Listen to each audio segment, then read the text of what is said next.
qu'il avait abandonné sa politique monétaire non conventionnelle. Un grand nombre de pays pionniers de l'Afrique du Sud ont connu des sorties nettes de capitaux. Les flux d'obligations cumulés vers les pays pionniers de l'Afrique subsaharienne depuis juin 2014 ont culminé à près de 800 millions de dollars le 21 mai 2013, après être monté en flèche pendant presque toute l'année 2012. Au début mars 2014, le flux d'obligations en direction de tous ces pays s'élevait à environ de 150 millions de dollars, c'est-à-dire moins que les 170 millions de dollars enregistrés en janvier 2012, avant la période d'hyperactivité. Cela implique des sorties nettes de capitaux de quelques 650 millions de dollars en 10 mois. Au Ghana, les flux d'obligations ont culminé à 325 millions de dollars, tandis que le Nigeria, ils ont atteint environ de 190 millions. Les chiffres les plus récents font état de 200 millions de dollars au Ghana et de 175 millions de dollars au Nigeria. De même, le flux d'obligations cumulées en direction de l'Afrique du Sud atteignent environ 5,6 milliards de dollars le 21 mai 2013. En mars 2014, une sortie nette d'environ 1,8 milliard de dollars a eu lieu, le flux cumulé vers ces pays tombant en dessous du niveau antérieur à la période d'hyperactivité. Du côté positif, les valorisations boursières ont continué de s'accroître dans divers pays comme Ghana, Kenya, Rwanda, Zambie.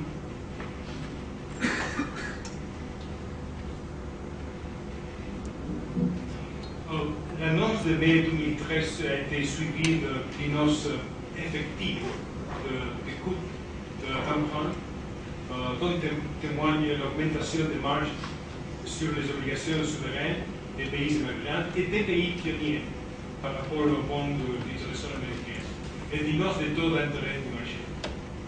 La hausse des coûts d'emprunt a contribué au report de plusieurs émissions obligatoires d'un montant total d'environ de 4 milliards de dollars, prévu initialement pour fin 2013. L'écart des taux entre pays pionniers et pays émergents a diminué progressivement à partir du début de 2012 jusqu'à devenir minime au deuxième trimestre de 2013. Cette fenêtre a permis à certains pays pionniers d'émettre des obligations souveraines pour la première fois. Depuis une correction de marché, a maintenu le quart des taux à niveau un peu plus élevé que ça. Le rand sud-africain a perdu environ 13% par rapport au dollar entre mai et juin 2013. Et il a poursuivi sa tendance à la baisse, tandis que le CDI ghanéen a perdu environ 15-16% au cours de l'année. Et le kwacha zambien a déprécié de 9%. Au Nigeria, les autorités ont été en mesure de défendre les naira en utilisant les réserves accumulées antérieurement. Les monnaies se sont de nouveau affaiblies en janvier 2014, après un regain de volatilité sur les marchés financiers mondiaux. Les monnaies de Ghana et de la Zambie aussi ont été les plus touchées, et le rand sud-africain et le naira nigérien se sont aussi légèrement dépréciés.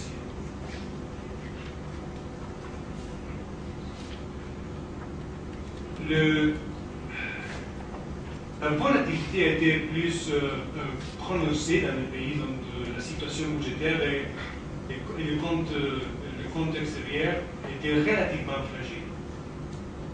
Ce qui laisse penser que les investisseurs ont pris leurs décisions en fonction de la solidité des politiques menées et d'autres variables macroéconomiques fondamentales. C'est la raison pour laquelle les pays émergents et les pays pionniers d'Afrique subsaharienne, dont le déficit budgétaire et le déficit extérieur courant étaient plus élevés par rapport aux pays émergents et des autres régions, ont été en général plus touchés. Par exemple, le Ghana et la Zambie ont connu une forte hausse de marge en raison de la position fragile de leurs finances publiques et de leur compte extérieur commun. Les agences de notation internationale ont abaissé la note du Ghana et de la Zambie et dernièrement de l'Ouganda.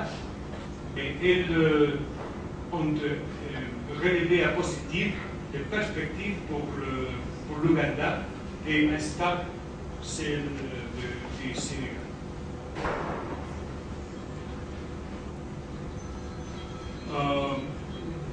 Voyons maintenant les perspectives à court terme pour la région.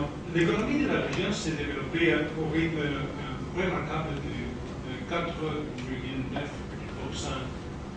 en 2013, c'est-à-dire autant qu'en 2012, tiré par l'investissement dans les ressources naturelles et les infrastructures, et par l'amélioration de la production agricole. La demande intérieure a été soutenue par la croissance du crédit au secteur privé qui restait vigoureuse dans la plupart des pays.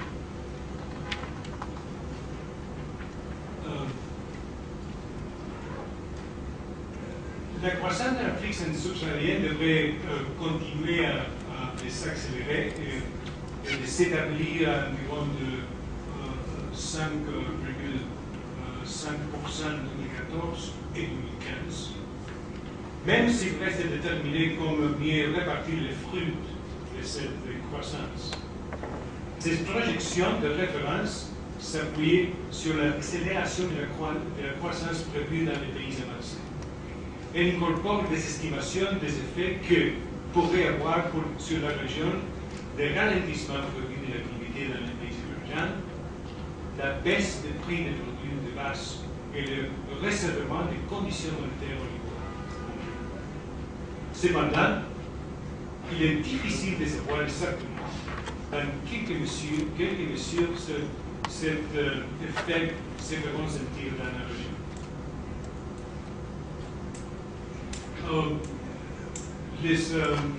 Les activités d'exportation et les investissements qui leur sont liés, qui ont été de moteurs importants de la croissance dans un grand nombre de pays, continueront d'apporter une contribution positive.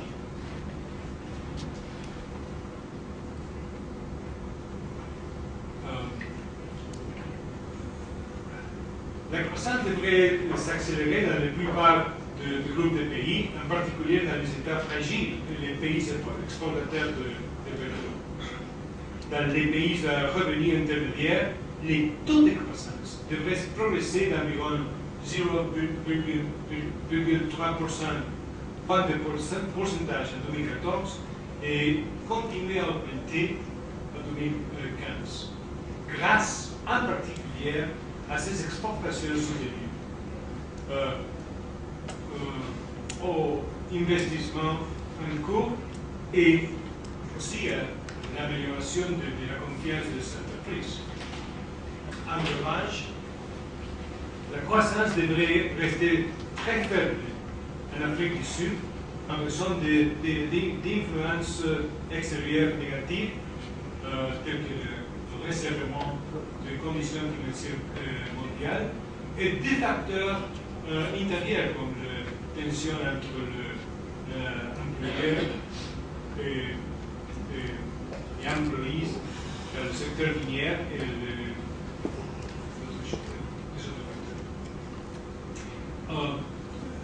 Parmi les pays à faible revenu, la croissance devrait s'accélérer nettement dans les États fragiles, grâce, par exemple, à la stabilité accrue en République démocratique du Congo. Le Mali devrait aussi bénéficier de l'amélioration de la situation politique intérieure et de la sécurité. Dans les autres pays, la croissance devrait s'accélérer sur le fait d'investissements massifs dans les infrastructures et le secteur minier, de l'amélioration des transports et du développement des capacités de production dans le secteur minier et celui de l'énergie. L'inflation moyenne de la région est descendue de 9% en 2012 à 6,5% en 2013. Grâce à des conditions favorables, dont la poursuite des politiques monétaires dominantes, des bons récoltes à une plus grande stabilité des prix, des produits alimentaires et des carburants. En 2014, le niveau modéré des prix d'alimentation et des politiques monétaires prudentes, soutenu par le cadre monétaire réformé dans un grand nombre de pays, devrait aider à maintenir l'inflation basse autour de 6% en moyenne.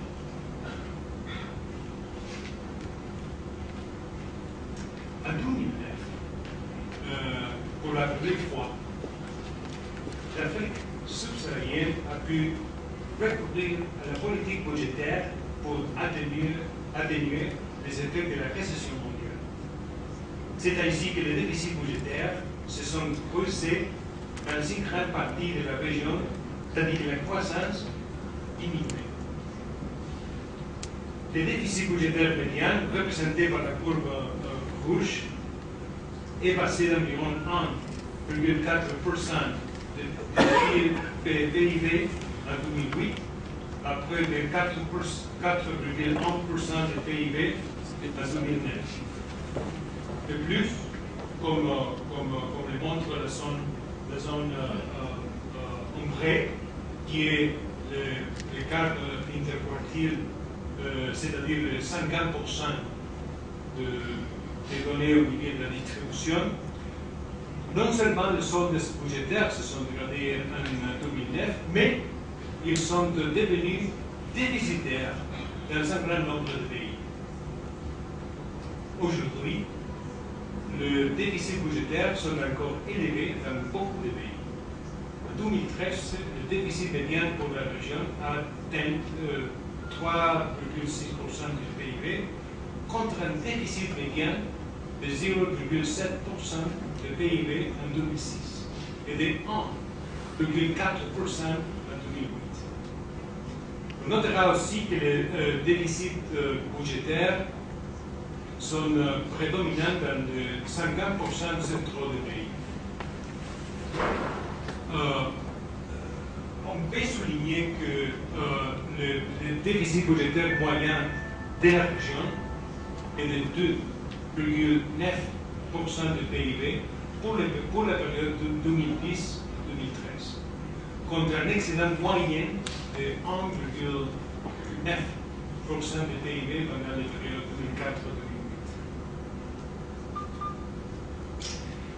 2004-2008. Au moment de la crise financière, l'activité économique est fortement ralentie dans la plupart des pays de la région. Ceux qui ont pu maintenir les taux de croissance positifs, comme le montre son prêt ici, que c'est le cas interquartile. Mais en 2009, la croissance médiane des PIB réel est tombée 2 points en dessous de son niveau tendanciel avant la crise. Mais l'activité économique n'a pas tardé à s'accélérer et l'écart de croissance médiane a été complet en 2010. C'est-à-dire 50% environ des pays ont enregistré une croissance négative. Mais beaucoup d'entre eux ont rapidement retrouvé la tendance observée avant la crise. En 2009, le ratio médian recette PIB a diminué d'environ 2-3 de pourcentage par rapport à 2008. Mais la baisse a été particulièrement prononcée dans les pays à revenu intermédiaire et les pays exportateurs de pétrole. Mais le ratio de recettes a vite retrouvé son niveau d'avant la crise dans la plupart des pays lorsque l'activité économique s'accélérait, avec un certain dynamisme des années suivantes dans plusieurs pays. Il est intéressant de noter cependant que plus récemment, le ratio recette-PIB semble fléchir. C'est en particulier le cas dans les pays exportateurs de pétrole, où cela s'explique essentiellement par le boulet d'étranglement qui entravant l'offre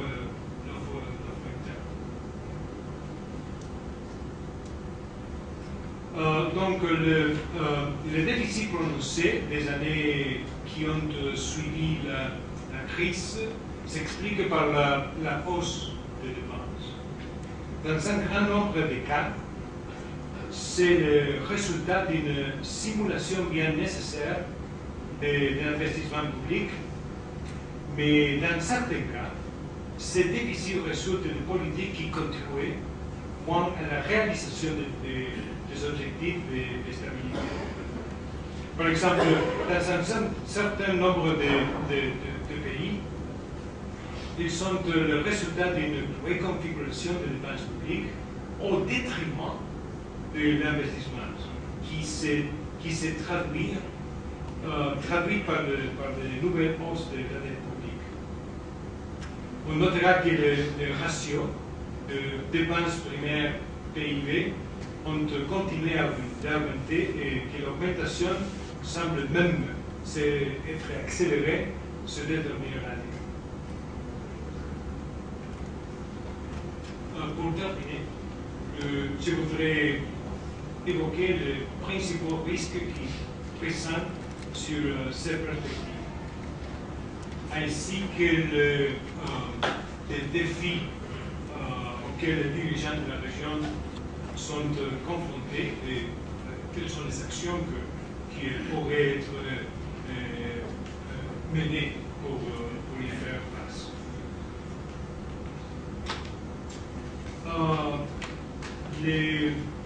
Les solides perspectives à court terme dont nous venons de parler sont toutefois exposées à des aléas négatifs qui pourraient être importants.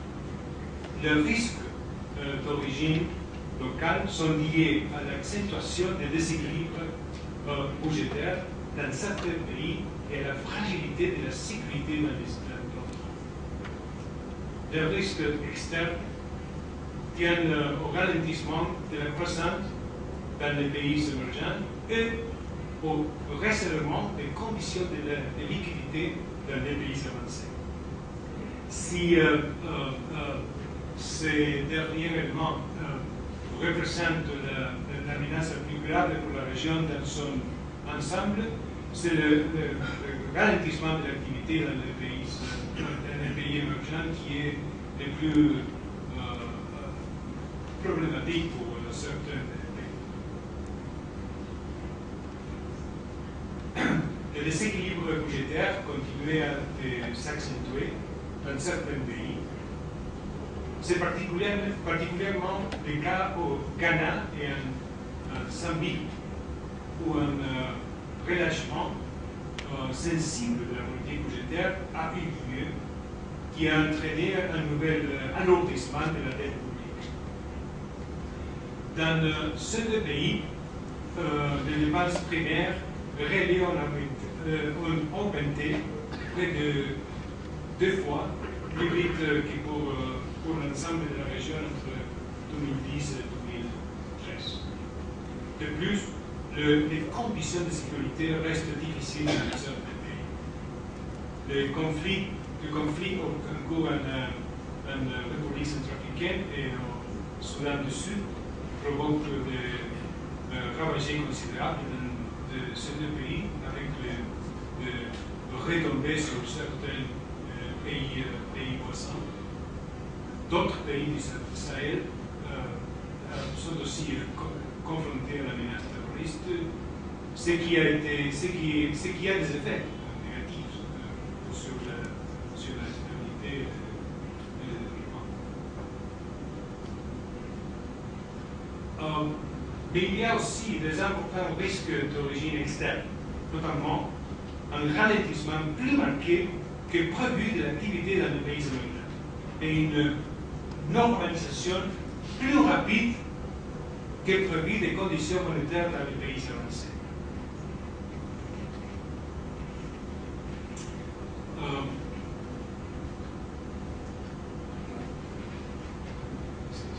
Si la croissance venait à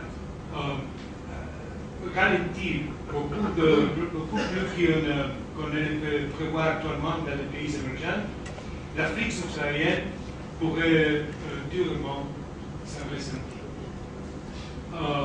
Pour beaucoup de pays, la demande d'exportation diminuerait certainement. 2. Pour les pays, pour les prix de certains produits de base, les perspectives seraient aussi sombrées, ce qui aurait des conséquences négatives pour la poursuite des investissements dans l'extraction de ces produits. Et 3. En outre, le resserrement des conditions financières en Chine pourrait aussi inciter les entreprises chinoises à moins investir à l'étranger.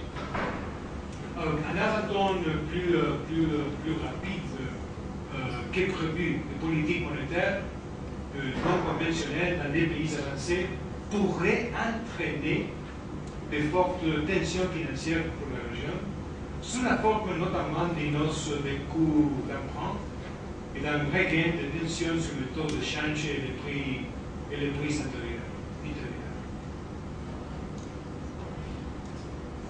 Conclusion. La croissance économique de l'Afrique subsaharienne est restée robuste et devrait continuer à accélérer en 2014-2015 en s'appuyant sur une demande intérieure soutenue et l'impulsion donnée par les pays avancés. Cela dit, d'importants risques subsistent qui sont liés à des facteurs de l'ordre